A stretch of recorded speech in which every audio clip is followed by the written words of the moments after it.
Los productores. Los artesanos del sonido traspasan el cristal de cabina para debatir ideas de todas esas cosas que caben en un programa de radio. Los productores.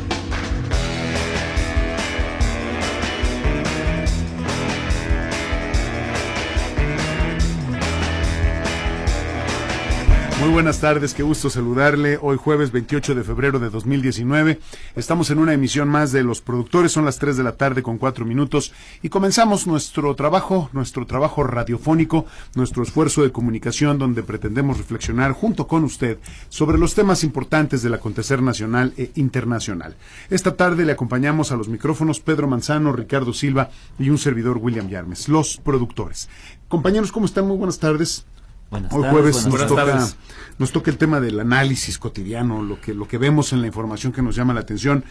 Pues si les parece comenzamos. Ricardo, Pedro, quien quiera iniciar, soy todo oídos. Y bueno, antes déjenme invitar a nuestros amigos del auditorio a llamar y a participar. Estamos en el 50 95 11 10, 50 95 11 10, y también estamos en facebook.com/ Los Productores Grupo Radio Centro. Usted acceda a facebook.com, ponga diagonal y busque, o en la barra de buscar, ahí en el espacio donde usted puede buscar, ponga Los Productores Grupo Radio Centro, y le vamos a agradecer mucho que nos siga en nuestra transmisión en vivo. Ya pone los pulgares arriba Memo, dice que sí, que ya estamos, nos pueden ver a través de nuestra transmisión que hacemos todos los días en vivo, y le invitamos a que participe también por esa vía, que se comunique, que nos envíe mensajes. Bien, vamos a comenzar, compañeros. Pedro, Ricardo, pues si quieren iniciamos. Pedro, ¿qué traes para hoy? Pues mira, es muy vasta la información, sobre todo esta última sobre, ya ves que la Secretaría de Comunicaciones y Transportes había dado a conocer que no iba a dar no iba a informar sobre el contenido de estos audios de este fatal accidente que recordamos sucedió el pasado 24 de diciembre, donde murieron la gobernadora de Puebla y su esposo. Entonces suscitó un gran revuelo de que esta información iba a ser clasificada, hasta en 5 años no se iba a dar a conocer.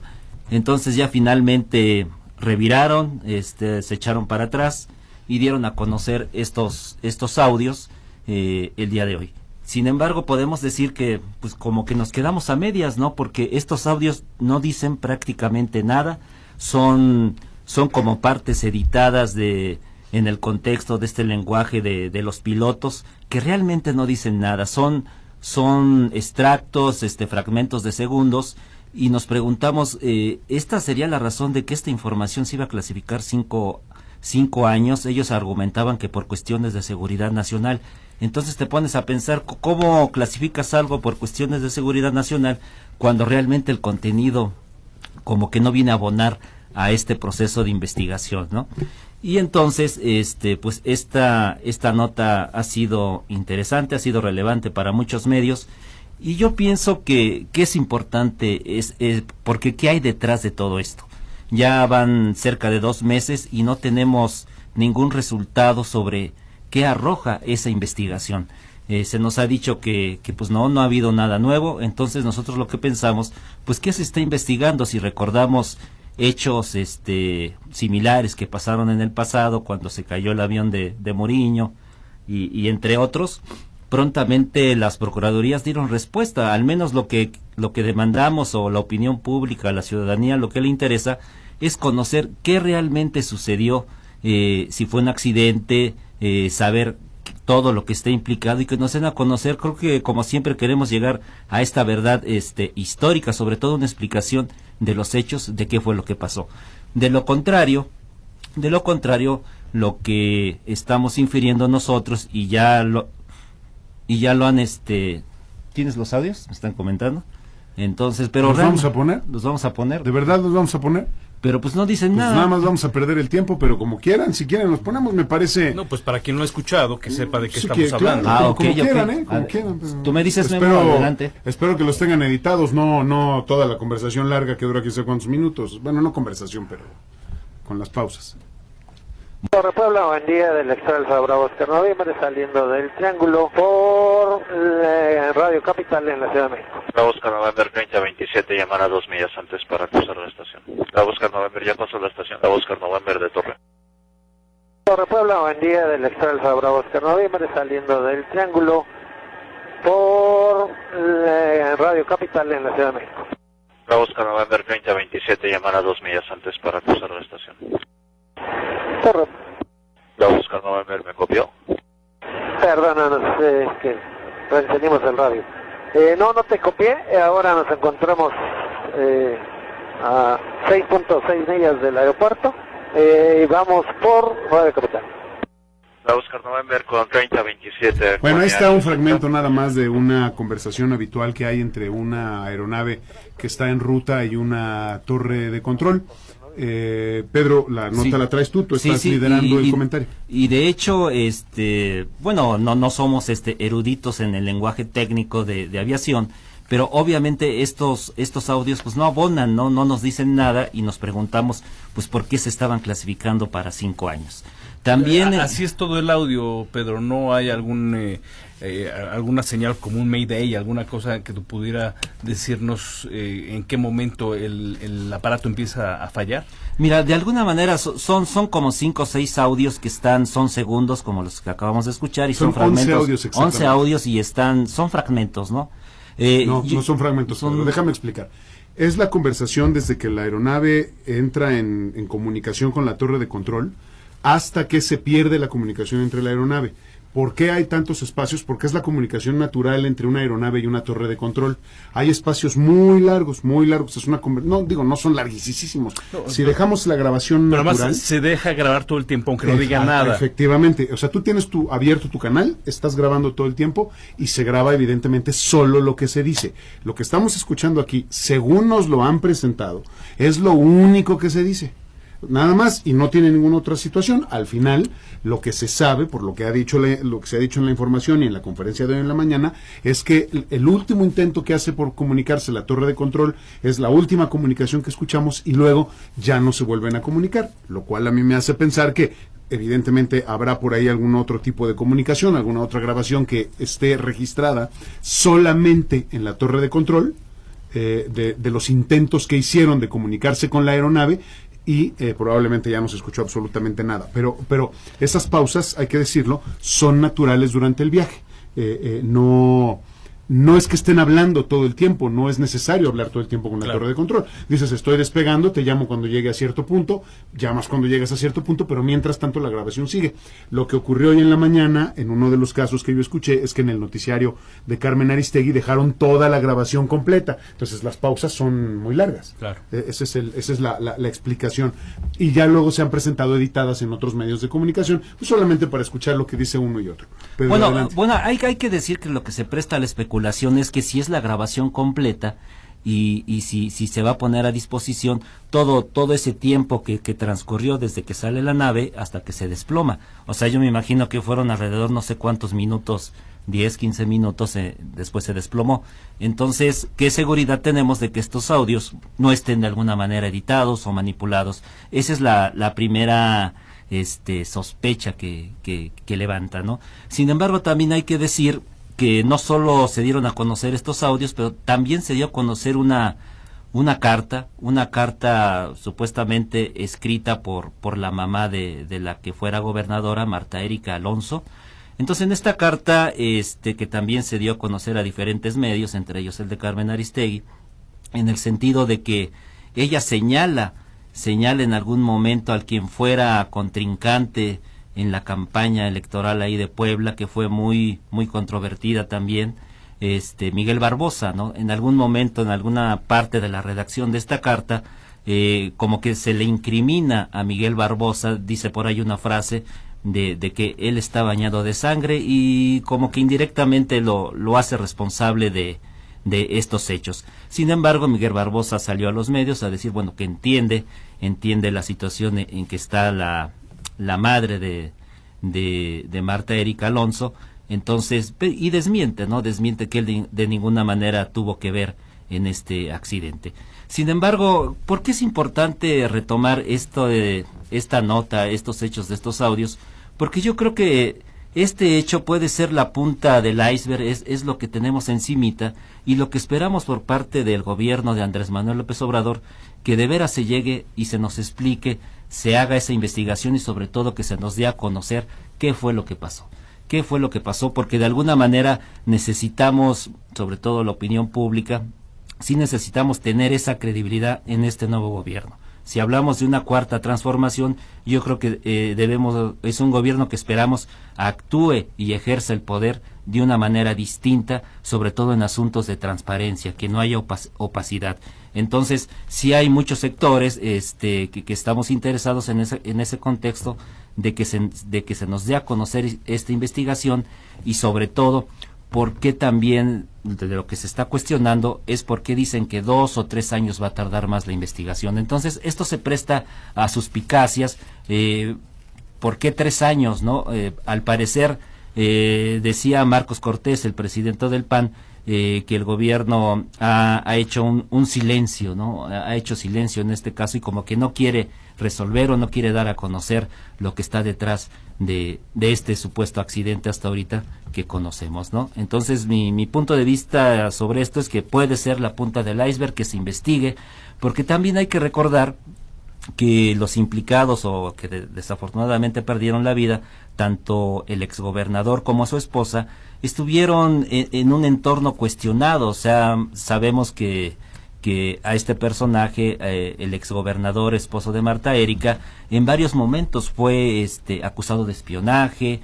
Se acusaba de que endeudó al Estado de Puebla por arriba de 70,000 millones de pesos, quería llegar a la presidencia, tenía por ahí algunas, por parte de la Fiscalía de la que investiga la cuestión de las finanzas públicas, se encontraron desviación de recursos. Había varios elementos que de alguna manera estaban señalando que había anomalías en el gobierno de Puebla. Y también la insistencia por parte, y lo vimos, de postular y de empujar y de promover a su esposa para que lograra esta candidatura y posteriormente la ganara. Y también decir que fue una elección donde se criticó mucho de que apoyó con todos los recursos para que su esposa quedara como ganadora, fuera favorecida en este contexto electoral. Entonces, sí es un asunto importante. Sabemos que esta investigación, ¿qué puede llevar a fondo? Es lo que queremos saber. Entonces, esa es la nota que me llamó la atención hoy. No sé ustedes qué punto de vista tengan. A mí me resulta de veras fascinante este país de realismo mágico. Si en 2017 me hubieras dicho, antes del 19 de septiembre, el 17 de septiembre me hubieras dicho, va a temblar el mismo día que tembló hace 32 años, y 2 horas después de que hagas el simulacro, yo diría, me estás platicando una serie de Netflix, ¿no? Eso no es posible. Sí.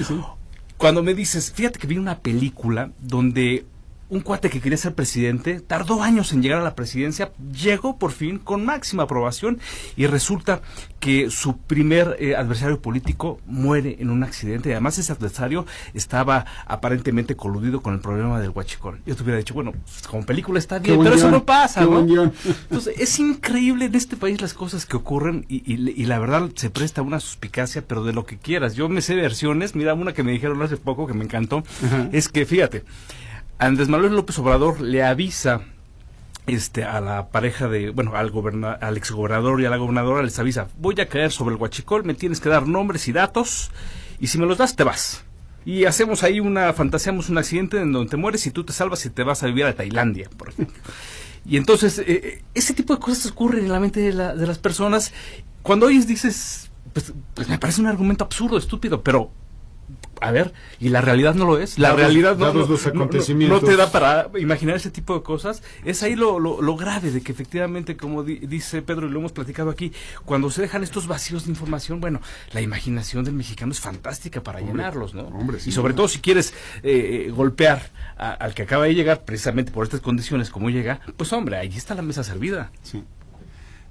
me da la impresión de que hay un grupo todavía muy grande de medios de comunicación e incluso de gente de la sociedad que están maravillados con lo que está haciendo el gobierno de Andrés Manuel López Obrador. No sé si este es un momento para estar maravillado o para empezar a reprobar las cosas. Llevamos 91 días de gobierno, es decir, está empezando y el país se está reacomodando con las debidas reservas del caso, pero lo que sí veo es que lo que ha ocurrido ahora es que el gobierno ha dado muchos traspiés, sí ha dado tumbos. Dice una cosa y luego dice otra. Se reclamó que por qué estaban reservando una información durante 5 años y me da la impresión de que el gobierno dijo, bueno, los responsables, no el gobierno, pues los que estaban responsables de esto, el de comunicaciones, el técnico, el de las averiguaciones, dijeron, bueno, a ver, ahí les va, pues saca una grabación, saca este archivito ahí, saca esta grabación, la más inofensiva y preséntala. Y todo el mundo ya se quedó conforme. O sea, ahora todo el mundo ya dijo, no era tan grave, finalmente no fue nada. Entonces, ¿para qué la querían reservar? Que es la duda razonable que tienes tú, Pedro. ¿Por qué dejaron eso? Bueno, lo que yo veo es que la sociedad está ávida, primero, de escuchar historias. Necesitamos historias, queremos que haya un cuento, queremos que algo pase, que siempre haya algo para mantenernos distraídos y ocupados. Luego veo que esto de los audios no fue otra cosa más que un atenuante. A ver si ya, yo quisiera ver lo que realmente está reservado, yo quisiera escuchar lo que no nos han mostrado, lo que no se ha dicho, ¿no? Ahora, yo no sé si 1 año, 3 meses, 10 años sea suficiente, mucho o poco, para lograr determinar qué fue lo que pasó con una aeronave. Eso me parece que es irrelevante. Lo que tenemos que entender es cuáles son las consecuencias y cuáles son las fuerzas que se mueven alrededor de un acontecimiento como este. Se pueden decir muchas cosas, tienes toda la razón, mi querido Ricardo, podríamos escuchar tantas historias, y la primera es que los bajaron, ¿no? Lo primero que piensa la gente, pues lo mandaron matar, ¿no? También. Por todo lo que traía, y estaba enemistado, y la mujer había sido gobernadora y llegó en contra de todas las posibilidades y las voluntades de las fuerzas políticas. Yo creo que esa no es la manera de comunicar lo que la gente necesita, y este tipo de estrategias no van a resolver absolutamente nada. Van a seguir alimentando nuestra fantasía y van a seguir alimentando nuestro imaginario para que sigamos pues ahí teniendo cosas de qué platicar, que al final, estimado Ricardo, Pedro, amigos del auditorio, salvo su mejor opinión, no repercuten en nada en nuestra vida cotidiana. En la resolución de los problemas que verdaderamente hay que trabajar y en los que hay que poner atención, como por ejemplo la violencia contra las mujeres, como por ejemplo el tema de salud de las drogas y no solamente eso, las mujeres que mueren por embarazos mal tratados, mal llevados. Estamos preparando una información a propósito de eso, el nivel de mortalidad y las causas por estado, un estudio científico que acaba de salir que está muy interesante, y otras cosas, Ricardo, Pedro, el trabajo, la seguridad, el esparcimiento, la posibilidad, como lo hemos venido diciendo y yo lo insisto, la posibilidad de ver tus sueños realizados, que no se van a resolver metiendo a la cárcel o no al posible o no asesino de Rafael Moreno Valle y su esposa. Es que a lo mejor hemos estado tan adiestrados durante tanto tiempo que ya estamos acostumbrados a vivir las historias de otros. Podría ser. Ustedes son muy jóvenes, seguramente no se acuerdan, pero había unas telenovelas que se llamaban, por ejemplo, Rina o Mundo de Juguete. Antes de ella, Viviana, claro. Bueno, ya tienes tus años. Oye, Ricardo, pero en Rina, en algún momento veíamos cuando se operaba la joroba. Ay, quedaba curada. Bueno. Claro, aquí no estamos viendo eso. Aquí seguimos jorobados. Es que, mira, y estaba, por ejemplo, esta Cuna de Lobos, y entonces todo México estaba volcado, ¿no? A ver qué iba a pasar, el desenlace. Ya no están las novelas, o ya no les creemos a esas novelas, ya las de ahora son, bueno, pero ya ni siquiera infantiles, sino son para subnormales. Y entonces las historias ahora que nos venden y las historias que nos entretienen son las del gobierno, son las de la clase política. Tú lo has dicho. Pero aquí lo que me parece más grave es que tal parece que nos hemos acostumbrado a vivir las historias, las angustias de otros y no las nuestras. Revisamos lo que ocurre, a ver en la mañanera, a ver qué dice, en vez de ver qué digo yo, a ver qué voy a comer, que si no tengo un hoyo en el zapato, si me siento feliz en mi lugar de trabajo. Pues es un poco o mucho la catarsis, ¿no, Ricardo? Ver en la desgracia de otros lo que a nosotros no nos pasa, ¿no? Sí. Es eso. Y ver, no, qué pobres lo que han de estar pasando, qué desgracia, ¿no? Y lo mismo, es el mismo efecto que genera ver en las primeras planas de los periódicos de algunos, el accidente del microbús, el degollado por el problema sentimental, el balaceado por el asalto en el mercado, ese tipo de cosas. Y entonces cuando lo ves dices, no me pasó a mí. Te libera y hay catarsis, ¿no? Lo que nos decía ayer las 3 chicas que nos que nos acompañaron, la invitada inglesa. Las valedoras. Ajá. A las valedoras Delfín. Delfín Tomé. Ajá. Ella decía, es que en México todo es muy abierto, todo es público. La vida privada es pública. Y se besan en la calle y hacen drama, te pelas en la calle, en fin. Ajá. Cosa que en Europa no, en Europa es adentro de la casa. No. ¿Por qué tengo que andar enseñando lo que pasa en mi casa? Hasta te ves mal, ¿no? Claro, Sí. aquí es al revés, aquí nos exponemos precisamente porque nos gustan las historias y las historias sobre todo que no tienen que ver conmigo, la historia del otro que me demuestra de alguna manera que el otro está peor que yo. Qué interesante, ¿no? ¿Cómo se construye? Sí, cómo se construye esta parte imaginaria, colectiva, el pensamiento, cómo se va yendo hacia un lado o hacia el otro. Interesante el tema. Para los que sea importante, pues ojalá que se resuelva pronto si es que hubo algún culpable o no. Me da la impresión de que ahí la información se maneja a gusto y a necesidad de los interesados y bueno, pues resultará en lo que ellos quieran. Eso es lo peor, ¿no? Además eso es lo peor y la gente se va a quedar con, bueno, pues ya, está bien. ¿No? Y bueno, Willy y Ricardo, Sí. sin embargo, este manejo de la información por parte de este nuevo gobierno, a quien más daño le hace son a ellos, porque a final de cuentas esto envía señales de que pues no están siendo tan transparentes ni como dicen, ¿no? Entonces a quien le hace más daño es al propio gobierno de Andrés Manuel. El hecho de fomentar esos vacíos de poder al decir se van a 4 a 5 años, queda ese vacío de poder y podemos suponer, efectivamente, vamos a manejarlo como hipótesis, efectivamente fue un accidente.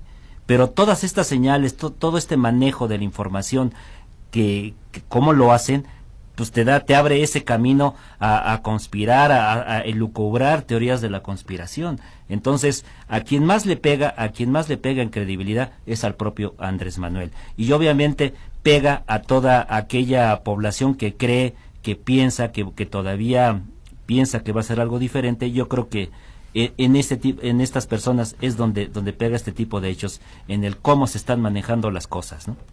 Aunque con todo y eso, la última consulta o la última encuesta, lo que quiera que eso signifique, pone a López Obrador como el campeón de la aceptación, ¿no?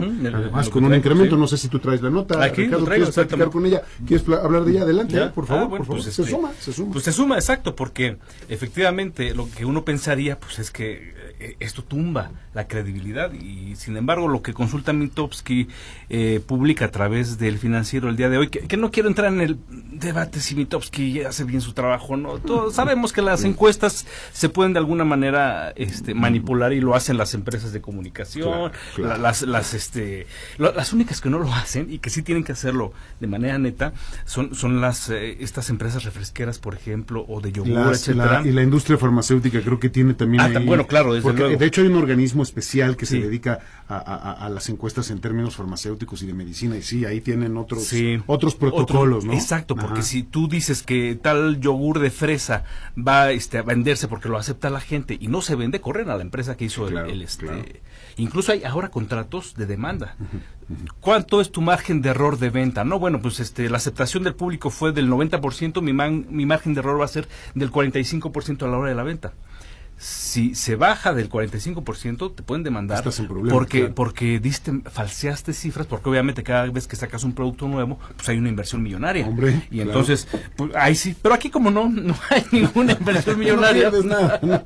Sí es cierto, claro, o no es cierto, bueno, pues eso ya quedará en la metodología de Consulta Mitofsky, que en alguna vez hicimos un programa, ¿te acuerdas? Sí, y nos dicen ellos que pues sí, ellos pueden escoger, cuando quieren cierto número, pueden escoger las muestras y sobre eso irse, ¿no? En fin, pero sin embargo es un referente y al final de cuentas es información y efectivamente Consulta Mitofsky publica que en el primer trimestre de la presidencia de Andrés Manuel López Obrador, sube un 4.5%, es decir, él entra a la presidencia el 1 de diciembre con el 30 de diciembre con el 62.6% y actualmente cerramos el mes de febrero con el 67.1%.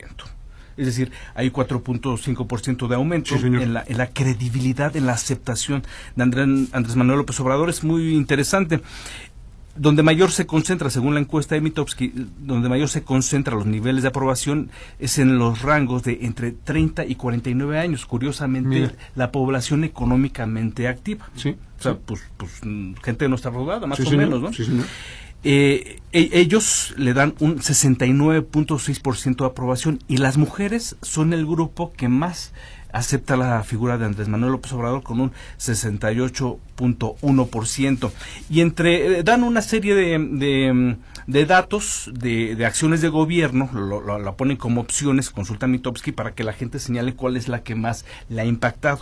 Y entre las cosas que más ha palomeado la gente, que más le ha gustado, que ha hecho Andrés Manuel López Obrador, fíjense, la eliminación de pensiones a expresidentes, con un 80% de aprobación. Después, la eliminación de seguro médico de gastos mayores a los miembros de la burocracia, con 76.7%. Luego, la baja de sueldos a altos funcionarios, con 68.8%. La desaparición del Estado Mayor Presidencial. La reducción del IVA e ISR en la frontera norte. Y luego le siguen, pues ya por ahí del 50%, la apertura a los pinos, al público en general, el combate al huachicol, la creación de la Guardia Nacional, o la propuesta de la creación de la Guardia Nacional, porque todavía no se lo han hecho, y el proyecto del Tren Maya. También a la gente le gustaron, por ejemplo, la reducción de la nómina del gobierno federal. Y esto nos lleva a revisar la imagen de Andrés Manuel López Obrador, es decir, que tiene Andrés Manuel López Obrador, que a pesar de que, como dice Pedro, hay cosas como que podrían ser mejor, podrían ser más transparentes o podrían ser más precisas, y encontramos una serie de tumbos por esta velocidad que lleva. ¿Por qué sigue la gente aprobándolo? Y no solamente eso, sino porque se catapulta 4.5%, que es mucho, para un personaje público es un chorro, porque estás exhibido, además en el caso de él, todos los días. Y aquí podemos hablar un poco del arquetipo del héroe. ¿Por qué digo el arquetipo del héroe? Porque Andrés Manuel López Obrador es la persona, al menos que ustedes tengan otra información, que más ha peleado en este país por tener el cargo a la presidencia de la República desde la década de los 90. Recordemos que el primer descalabro político que él tuvo fue la candidatura al gobierno de Tabasco en 1988, cuando él se vuelve parte del partido cardenista de Reconstrucción Nacional, el partido del hijo de Tata Cárdenas, de Cuauhtémoc Cárdenas. Y él, a partir de ese momento, Andrés Manuel se vuelve como un personaje de lucha, que no, esa actitud no la tomó, por ejemplo, Cuauhtémoc Cárdenas. Era un hombre político, un hombre de diálogo. No, Andrés Manuel lideraba mítines, iba y se enfrentaba a los ganaderos, a las autoridades. Eso inmediatamente te embiste de un personaje que está en la clase política, está encumbrado, pero por otro lado está cercano al pueblo, ¿no? Un Hércules, por ejemplo, un Prometeo, que es hijo de dioses, pero también hijo de humanos. Entonces, este vaivén, simbólicamente a la gente le hace clic, le gusta. ¿Por qué? Porque es un hombre que, a pesar que podría estar allá cómodamente en el priismo, se sale del PRI, se va a un partido de izquierda y además está cercano a la gente. Acerca a la gente. Eso le da congruencia. Si nos fijamos en el símbolo, del nuevo gobierno de México se llama el símbolo, y tenemos, por ejemplo, a Morelos, tenemos a Miguel Hidalgo, tenemos a Juárez, tenemos a Madero y tenemos, obviamente, a Cárdenas. Claro. Todos ellos, salvo a lo mejor Cárdenas, que de ser un militar pasa a ser político, pero todos los demás eran gente que se rifó el físico para enfrentarse ante fuerzas que eran adversas, en ese momento identificadas con la opresión al pueblo. En el caso de Cuauhtémoc Cárdenas, de Lázaro Cárdenas, él se enfrenta a la superpotencia, a los Estados Unidos, y hace la expropiación petrolera. Bueno, y no solo los Estados Unidos, sino empresas también europeas que tenían el petróleo en México. Es decir, él, como bandera de batalla, hace suyos los principales ideales de estos personajes y dice: yo soy uno de ellos, o yo soy seguidor de sus ideales. En el caso de la figura del héroe, de esta figura que pues ha sido analizada por muchos antropólogos, entre ellos, por ejemplo, Joseph Campbell, él habla, el héroe es esta persona, como decíamos, es alguien que está cercano al pueblo, pero que también está cercano al poder. Y de alguna manera, va a seguir un viaje, el cual pues no es para cualquiera. ¿Cuál es este viaje? El de no tener un trabajo como tú, Pedro, como yo, y él se va a dedicar enteramente a la política. ¿Cuál es su trabajo? Hacer política. Y entonces eso le permite ir a lugares, a un bosque, a una batalla, a enfrentar monstruos que nosotros no vamos a hacer porque tenemos que ir por el pan diario. Él no, él sí lo hace, a pesar de que tiene familia, etcétera. se encuentra con alguien que le da el poder, alguien anciano, alguien superior a él, que lo embiste. ¿Quién es? Un mentor, ¿no? ¿Quién es? Lázaro Cárdenas, obviamente. Perdón, Cuauhtémoc Cárdenas. Cuauhtémoc Cárdenas, que de alguna manera este es el continuador de Cuauhtémoc Cárdenas, que a lo que llegó fue al gobierno de la Ciudad de México. Señor. Estamos atravesando el umbral en donde él va a pelear en las urnas una y otra vez para llegar a la presidencia. ¿Qué lo lleva a la presidencia? Pues lo que todos sabemos, los errores, las gandalleces, las estupideces de los gobiernos anteriores, y dicen, bueno, ahora ¿quién está? ¿Qué dice la gente? Pues está Andrés Manuel López Obrador, que odia a todos estos. ¿En dónde estamos? En este viaje del héroe, actualmente Andrés Manuel López Obrador no se asienta como en el héroe que ya cumplió el cometido, sino todos los días se busca enemigos para librar batallas. ¿Cuáles son los enemigos? Son los anteriores gobiernos. Y cada mañana dice, es que los que estaban antes, los que tenían el poder, país, ¿sí? La mafia del poder, y ahora pues ya también el neoliberalismo, que también es un enemigo, también hay que combatirlo. Y si se fijan, la aprobación, según la consulta Mitofsky, es siempre algo que él todos los días trata de mantener encendido. ¿Cuál es? El clamor, el hartazgo popular. La gente está muy resentida, y entonces él se basa en este resentimiento, y ahí está, aquí está la encuesta. No estamos inventando. Mira, la gente, ¿qué es lo que aprueba? Aprueba que le quita las pensiones a los presidentes. En primer lugar. Sí. ¿Qué entiendo yo? Bueno, pues el presidente fulano fue un gandalla, yo no le voy a dar de mis impuestos para que él viva. Y entonces, muy bien que le quite la pensión. De alguna manera hay que dañarlo. No, hay que dañarlo. Sí, esa es la venganza colectiva. Y por eso volteé por porque él va a ser una voz de mis necesidades, pero también de mis enojos. Segundo, les quitan el seguro de gastos médicos mayores a toda la plana burocrática, a todos, porque hay secretarías de Estado que hasta las secretarias tenían en todos los niveles, en todos los niveles, pues todos ellos vamos para atrás. Luego, la baja de sueldos a los altos funcionarios, la desaparición del Estado Mayor Presidencial, y fíjense, la apertura a los pinos. Es este héroe que el Olimpo lo baja al populacho. Ahí están las puertas abiertas. Yo no me reservo el Olimpo para mí, el Olimpo es de todos. Qué bonito, ¿no? Es esta construcción de sí mismo para tener esta posibilidad de a la gente, haga lo que yo haga, agradarle. Aquí la cosa es que, y la pregunta es, ¿cuánto tiempo puedes estar en combate? Porque ya no estás, ya no eres la contra, ya no eres el adversario. Tú estás arriba, tú tienes el poder. Ya tienes que manifestarlo. Y si se fijan, de las cosas que vimos, salvo la reducción del IVA e ISR solo en la frontera, salvo eso, no veo cosas donde la gente diga, es que ya gano más, o ya me siento más seguro, o ya está menos contaminado el ambiente, o ya recuperamos tal selva o tal bosque y lo descontaminamos, o, en fin, tantas cosas y necesidades que tiene este país. Eso no está. Está la revancha de la población en contra del opresor, que fueron los anteriores regímenes, pero lo que a mí me toca como ciudadano, eso todavía no está. Y esto se puede desgastar.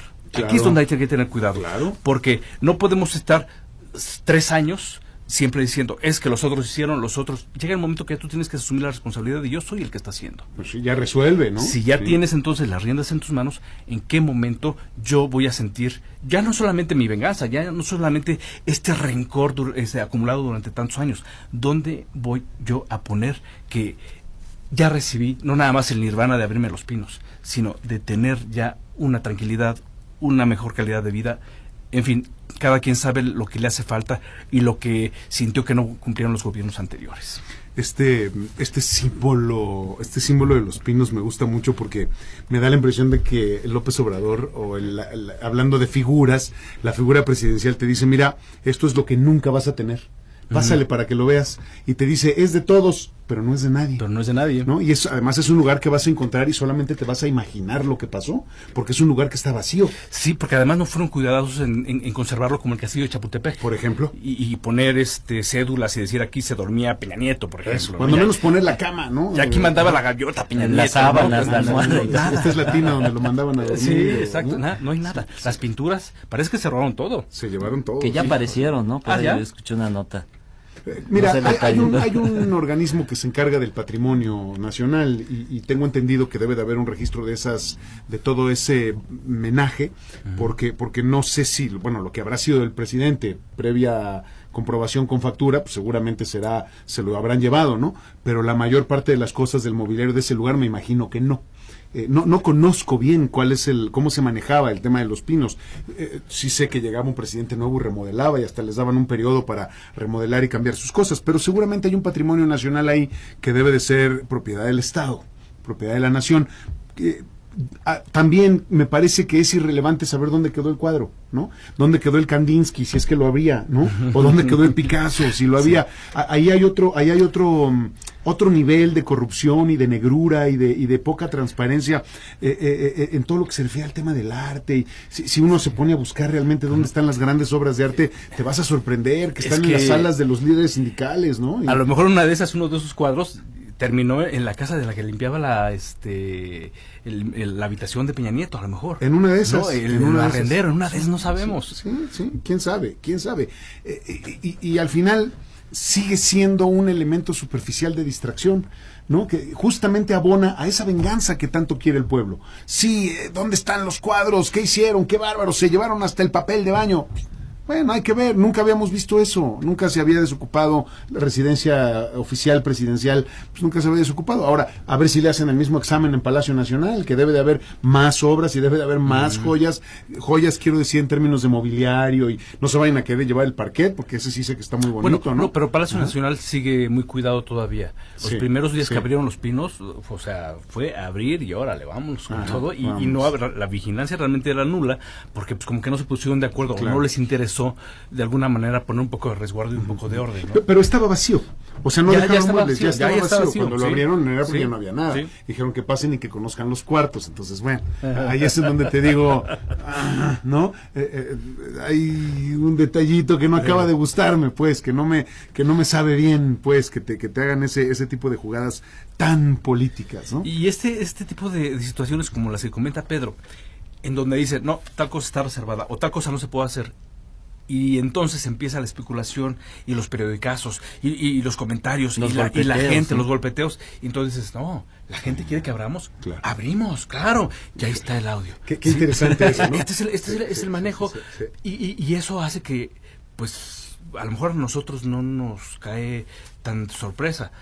Pero a lo mejor al común y corriente de la población dice, mira, sí cumple.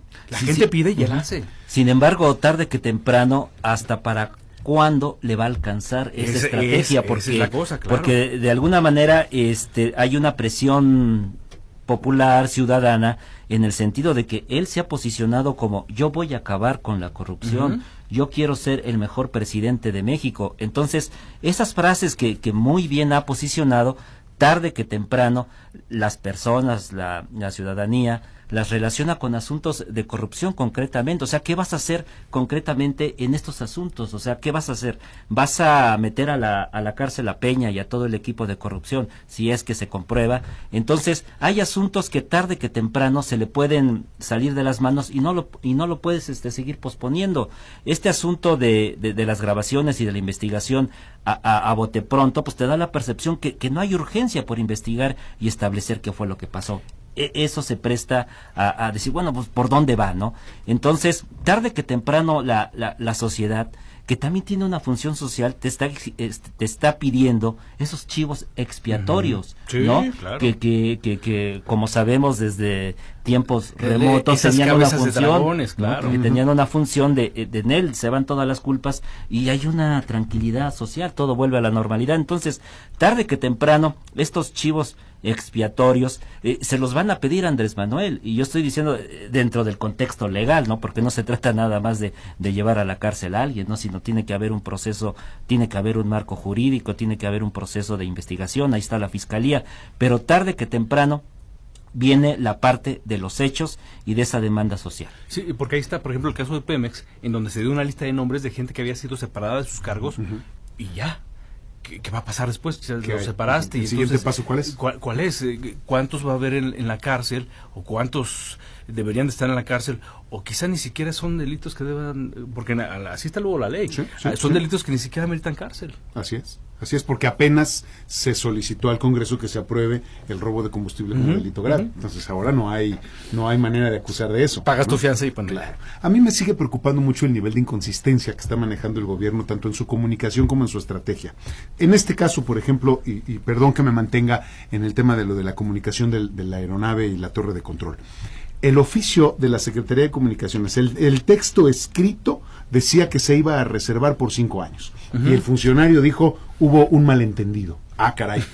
A ver, ¿cómo que hubo un malentendido? Está escrito en un texto que tuvo que haber pasado por varias lecturas y por varias revisiones y autorizaciones. Y después dicen, bueno, ok, aquí está la apertura. ¿Qué quiere decir que reserves una información por 5 años?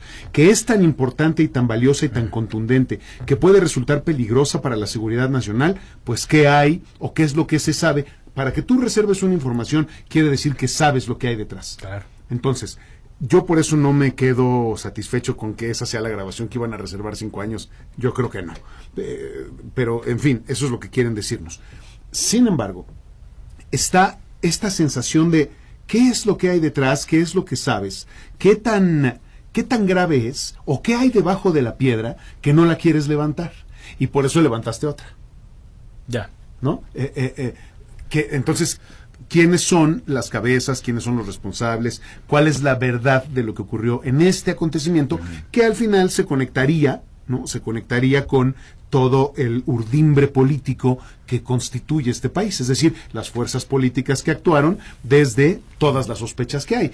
Todo lo que pasó para que Moreno Valle fuera gobernador de Puebla, todo lo que pasó durante su gobernatura, lo que pasó mientras fue senador, lo que pasó para que su mujer llegara a ser gobernadora. Entonces, todas las fuerzas implicadas, que son todos los partidos, todos los grupos sociales de Puebla, todos los congresistas, digamos, que tuvieron algo que ver con esto, más los empresarios. Ahora, a todo el mundo le llamó la atención que hubiese despegado de la casa del empresario Chedraui, en Puebla, que de ahí salió el helicóptero. Entonces, eso abre otro esquema para que nuestra historia tenga un capítulo más, ¿no? Ahora es el capítulo de lo privado. Otra temporada, ¿no? Y es el capítulo de lo privado, ¿no? ¿Qué pasa entonces? ¿Cuál es el juego de los empresarios? ¿Qué significa que haya salido de ahí?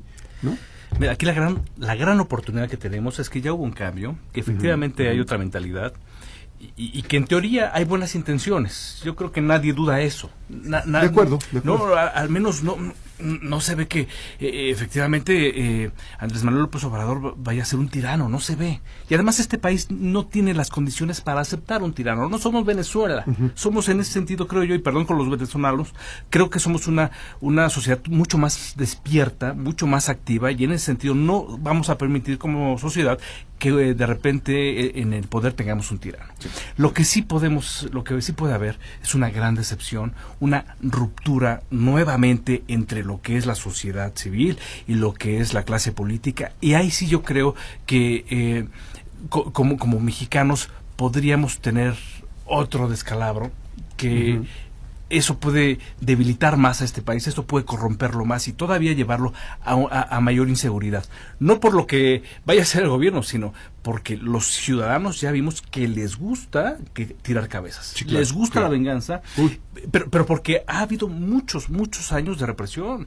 Oye, es muy fácil en este país ser un prepotente mientras tienes un carro y un cuerpo de guaruras atrás. Claro. Y eso te convierte en el terror, porque no hay nadie que te pare, aunque haya autoridades que digan que se deben respetar las reglas de tránsito y las reglas para traer una escolta. No es cierto. Tú vas en el tránsito y aguas que se te cierren porque no puedes hacer nada. Entonces, en este país la prepotencia se nos da muy fácil.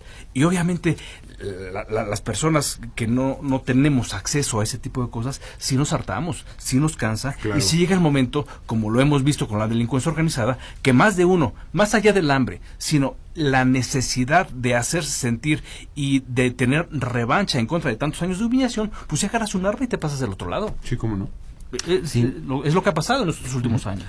Fíjate que desde mi punto de vista creo que lo peor que nos puede pasar es el desencanto, porque el desencanto social nos puede llevar no solo, no sé si a una dictadura militar, pero sí nos puede llevar a volver esas estructuras, a volver al PRI, a volver al PAN. Entonces yo creo que lo que podemos perder es que se pierda credibilidad, vuelva la desesperanza, y un desencanto yo creo que no nos haría bien como país. De ninguna manera.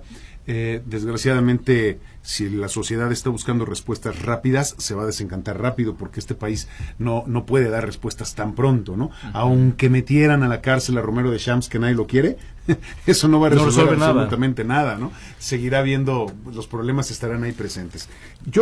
A mí me gustaría, y les propongo este análisis, yo lo que deseo es que el presidente Andrés Manuel López Obrador tenga la capacidad de desvincularse de los dos círculos más cercanos que tiene.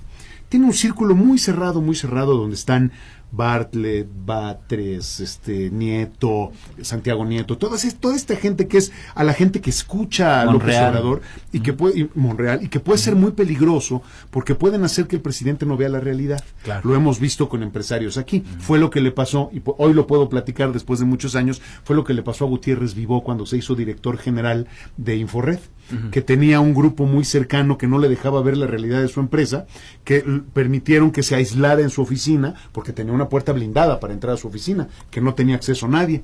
De hecho, había una ventanilla para poder entrar, y eso lo aisló de la administración y de la dirección de su empresa. Tanto fue así que los recursos y las decisiones se tomaban en el nivel inmediato inferior. Toda proporción guardada, eso puede pasar en el gobierno, como ha pasado muchas veces. Sí. ¿Cuántas cosas no le habrán hecho a Peña Nieto su círculo cercano? Osorio Chong, Videgaray, toda esta gente que estaba ahí cerquita, que a los que le abrían la puerta, a los que ellos tenían llave, pues, para entrar al despacho. Bueno, aquí hay dos círculos muy importantes. El círculo cercano al presidente, con estos funcionarios y otros más, simplemente hay que analizar quiénes están cerca de él, y el círculo que sigue, que es este círculo de imagen, el círculo público, en donde tiene, por ejemplo, a Alfonso Romo como su representante de empresario, a Miguel Torruco como el empresario del turismo y el que va a manejar la imagen del país. Si López Obrador tiene la capacidad de mantenerse cercano al pueblo para poder ver la realidad y las necesidades que tiene el país, pero las necesidades reales, que realmente escucha a la gente, que realmente diga esto hay que resolverlo, probablemente ahí veamos que esta tabla que tú acabas de exponer, Ricardo, se mantenga, ¿no? En ese sentido, en altos niveles de aprobación. Ahora, yo tengo mis dudas, Te voy a decir por qué. Porque hay personas que, como tu caso ahora, y como Carmen Aristegui en la mañana, que manejaron esto como el 80%, el 80.7% aprueba que le hayan quitado la pensión a los expresidentes. Yo diría que de 0 a 100 saca 8 de calificación. Y si te vas de ahí para abajo, entonces a partir de que todos los funcionarios, que desaparezca el Estado Mayor Presidencial, ya no pasa, porque ya no alcanza el 6. Claro. Y ¿por qué lo estoy diciendo? Sí. Porque si mal no recuerdo, y les pido que ustedes me corrijan aquí, en años anteriores no se decía el porcentaje de aprobación, se decía la calificación que sacaba el presidente. Es decir, el presidente saca 5.14 en combatir el huachicoleo y momentos de desabasto de gasolina. No fue el 100%, no es, como dijo Carmen, no es la mayoría con el 51%, sino que sacó 5. O sea, nuestros presidentes no están pasando. Y qué interesante, es la lectura que estoy haciendo, no quiere decir que esté errónea la otra ni ninguna en ese sentido, pero lo único que le gustó a la gente fue el 8 de calificación que saca con quitarle pensión a los presidentes, que no abona en nada al país, perdón, pero no abona en nada más que a la parte simbólica que tú acabas de decir de escarnio del enemigo, ¿no? Sí. La otra, quitar gastos médicos mayores, probablemente sí represente un ahorro, pero a ver, pónganse en el lugar de la secretaria que ganaba probablemente 8,000 pesos mensuales y que de ninguna manera le alcanza para pagar un gasto de seguros médicos. Y que lo tenía como una prestación. Es decir, yo estoy tratando de ver la otra lectura, ¿no? Y luego saca 68.8, pensando que sube a 7, en bajar los sueldos de todos los funcionarios. Bueno, ¿sabes por qué es eso, mi querido Willy? Ajá, te escucho. Según la misma Mitofsky, el primer presidente que tuvo, o el único presidente del que se conoce que tuvo este aumento de su aceptación en los primeros 3 meses de su gobierno fue Carlos Salinas de Gortari. Ajá. El siguiente fue Ernesto Zedillo, y la aceptación de Ernesto Zedillo el primer día de gobierno fue del 32.3%. 3 meses después subió a 42%. Ajá. Entonces, estas cifras reprobatorias, pues obviamente dicen, esto no es nada. Bueno, no, pero entonces ahora que saca el 50 y tantos %, entonces ya trae 67. Es como de celebrarse, ¿no? Pero es por eso, porque los demás estaban pero en la calle, de veras. Sí, de acuerdo. Sí, bueno, en ese sentido, yo creo que todos pierden la beca, ¿no? El único que le ha ganado hasta ahorita es Vicente Fox, que tenía 70, ¿no? De aprobación en el primer trimestre. Sí. Nada más. Sí, Pedro. Sí, solo comentar en el caso de Carlos Salinas, que dio un golpe mediático. Acuérdate que encarceló a la Quina. Claro. ¿no? Entonces Bueno, dio un gran todos golpe que encarcelaron, le valió en imagen, ¿no? Sí, Sí, pero un golpe hasta- mediático. No sé si... No recuerdo Cedillo, nuestros amigos que tienen mucho más memoria histórica, seguramente recordarán a Ernesto Cedillo a quien encarceló, pero todos han metido a alguien a la cárcel, ¿no? Acuérdate con Cedillo, el hermano de Salinas. Sí, Raúl Raúl Salinas, Salinas, claro, Raúl sí, Salinas. ahí está, ¿no? Con Peña Nieto, María Esther. No, ¿no? María Esther. Y acuérdate el Bester. que igual en los primeros meses de gobierno de Cedillo, Salinas de Gortari tuvo que refugiarse a una zona Irlanda, ¿no? populosa. No, Aquí una huelga de hambre. En Michoacán hizo una huelga de hambre. Pero fíjate que de veras mis respetos y me paro por Salinas de Gortari. No porque sea de mi agrado, pero ese manejo igual del símbolo En un cuartito. yo me acuerdo. ayuda a gente muy fregada de una colonia en Michoacán, les pone casas, gente que lo adora, claro, pues no vas a adorar al que te pone casas Claro, cuando vives hombre, en casa de cartón, hombre. y termina su sexenio y se va a refugiar allá donde la gente lo protege y lo acoge porque les dio vivienda y porque él se dice un perseguido Bueno, político. lo hizo con recursos públicos, o sea, de todo. Ah, no, claro, no importa, pero ahí se cuelga la medalla. claro, y Sí. el simbolismo de la gente es, no fue el gobierno, fue Sí. nuestro presidente Salinas de Gortari, y ahí lo protegieron. Sí, qué interesante. Qué interesante. Está bonito. Sí, cómo no. Pues espero que López Obrador sepa aprovechar este manto protector Claro, que tiene sí. del ánimo con el que la gente lo ve y lo recibe, porque a pesar de todo, las cifras de otros organismos no son nada alentadoras, ¿no? Ya se movió a la baja la expectativa del crecimiento del Producto Interno Bruto y seguimos teniendo un crecimiento pobre. Aunque la palabra crecimiento denote alguna cuestión positiva, necesitas un nivel determinado de crecimiento y México necesita, para poder alcanzar elevados niveles de desarrollo, un 5% anual de crecimiento, que no hemos visto en muchos años, Sí. ni sumado, creo, ¿no? Y ahora se ha reducido a 1.1%, entre 1.1 y 2.1% el crecimiento. Probablemente nuestros amigos del auditorio en general digan, Willy, eso no nos importa, 2.1% del PIB, ¿qué significa? ¿Qué es? ¿Cuánta gente sabe cuánto representa el Producto Interno Bruto? No entiendo y no quiero manejarlo desde esa perspectiva de ninguna manera. Quisiera que el comentario fuera mucho más amigable y más cercano. A lo que me refiero es a que se incrementa la expectativa negativa del país. Es decir, Claro. la visión sigue siendo poco prometedora, poco promisoria, poco alentadora. Hemos venido a la baja y vamos a seguir a la baja. Entonces, ¿qué quiere decir? Ya nada más estoy esperando que otra vez salga López Obrador, como han salido todos los presidentes a decir en su primera etapa de gobierno, tenemos que apretarnos el cinturón, porque lo hemos escuchado varias veces. ¿Otra vez? Entonces, Bueno, a mí él, ya acuérdate, no me cuando gusta. tomó la presidencia, lo dijo, ténganme paciencia porque nos entregaron un país en quiebra. Qué delicado, Entonces, sí. cuando dices ténganme paciencia, puede ser 1 año, 2, 3 o 6 años. Y ese es el riesgo. Y Es que mira, ahí está la cosa. la diferencia con Trump. Trump, cada vez que habla, es tirarte. destructor. Si un día tienes dudas, ¿me suicido o no me suicido? Escucha a Trump y te tiras, de veras te tiras. Sin embargo, Sí, sus sí. números son buenos. Ha crecido el empleo y ha habido una cierta estabilidad económica que no hubo en los últimos años de Obama. Y eso la gente pues le perdona lo loco, lo imbécil, lo ¿no? loco, O lo lo atolondrado, loco, sí. sí. Pero dice, bueno, por lo menos tengo cierta estabilidad. El bolsillo mata discurso.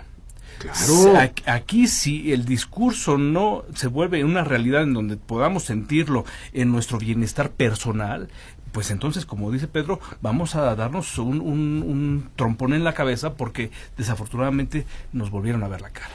Esa ha sido nuestra consigna, querido Ricardo, Pedro, amigos del auditorio, desde que empezamos este programa. Si no se ve reflejado en la realidad cotidiana, si nosotros tres que estamos aquí, Daniel, Guillermo, usted que nos está escuchando, Leo Ortega, que nos mandó mensaje ahorita, los leo, Becker, Sonia Entevi, Flor Gómez, Ana Eugenia Roel, Jorge Luna, bueno, Jorge Luna no, porque está en Arkansas, él tiene otra visión y otra realidad, pero si a todos nosotros no lo vemos reflejado en nuestra cartera, en la satisfacción de nuestras necesidades básicas, en esa sensación de tranquilidad y en esa sensación de libertad, entendiendo la libertad como la posibilidad de acceder a la vida pública de este país, que eso es lo que decía Hannah Arendt, que es la verdadera libertad, tener la libertad de poder formar parte de la vida pública de este país, entre otras cosas, a partir de ahí podemos tener números positivos para el presidente. Antes, no. Y antes seguiremos con una sensación de incomodidad, de incertidumbre. Y mientras veamos que la gente que puede se va de este país, a mí no me gusta esa lectura. No me gusta esa lectura. Claro, hay posturas muy egoístas, ¿no? Y gente muy miedosa, como dice mi querido Ramón Pieza, no hay nada más miedoso que $1,000,000, ¿no? Entonces, si tienes $1,000,000, te vas de donde tienes miedo, ¿no? Claro. Cualquier cosa que te cause inquietud, te la mueves y te vas, ¿no? Y ya no regresas. Pero sí me llama mucho la atención, Ricardo, Pedro, porque lo he visto, de la gente que está saliendo, que está sacando su dinero, porque ni siquiera están dispuestos a darle una oportunidad al nuevo gobierno. Y eso sí me preocupa, porque sí. frena todo el país, claro, ¿no? Y las posibilidades, esa fuerza que teníamos, ya no la tenemos. Estamos perdiendo esa base que era muy importante. Sí, señor burgués, señor empresario, no saque su dinero, no se vaya, tenga paciencia. Claro. Este país le dio lo que es, este país lo hizo lo que tiene, le dio todo lo que tiene ahora. No sé si vieron la nota de las 23 familias que se hicieron multimillonarias con la venta, con la privatización de las empresas de Carlos Salinas de Gortari. Qué interesante, ¿no? Sí. Qué interesante. Te busqué, pero no te vi. No, pedí que no me pusieran. Qué bueno, pedí que no me pusieran. Estoy justamente en la otra lista, la buena, ¿no? La buena.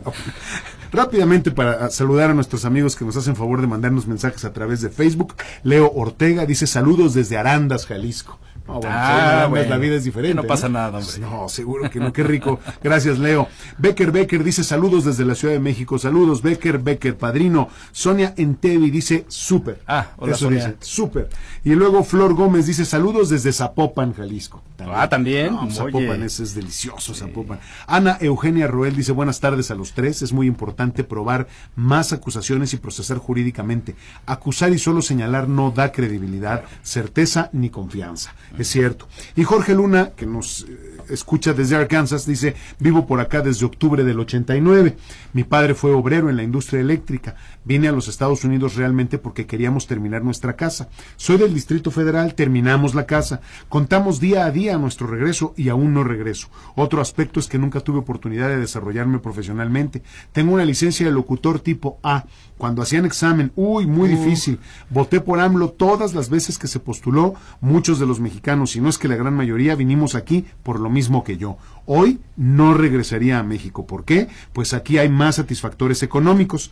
Abrí la caja de la migración y no puedo meter mis demonios. En fin, nosotros en Estados Unidos somos una tremenda fuerza económica y política, aunque hemos sido botín de cualquier político. Los anuncios de hoy del señor Ebrard no plantean nada nuevo. Es lo mismo de las labores consulares ya conocidas. También debo decir que cuando veo al presidente se me hace un nudo en la garganta, pues me da en muchos de mis anhelos. Saludos desde Arkansas. Wow. Gracias, Jorge Luna, por compartir con nosotros esta historia. Nada más como dato, hoy se publicó la cifra oficial de las personas, de los mexicanos que viven en Estados Unidos en calidad de migrantes, y son 12 millones. Hay 12 millones de mexicanos viviendo en Estados Unidos, cuando menos el 97%, los demás a lo mejor están repartidos en el mundo, pero bueno, son 12 millones que abonan a nuestra población y que representan algo que después tendremos que analizar en esta idea importante. Y sí, lo que habla Ebrard, bueno, Ebrard no es digno de mi confianza de ninguna manera. A mí no se me olvida cómo dejó la ciudad y cómo sigue hoy, cómo se la pasó a Mancera, que también Mame se pasó de lanza, ¿no? Perdón que lo diga en estos términos,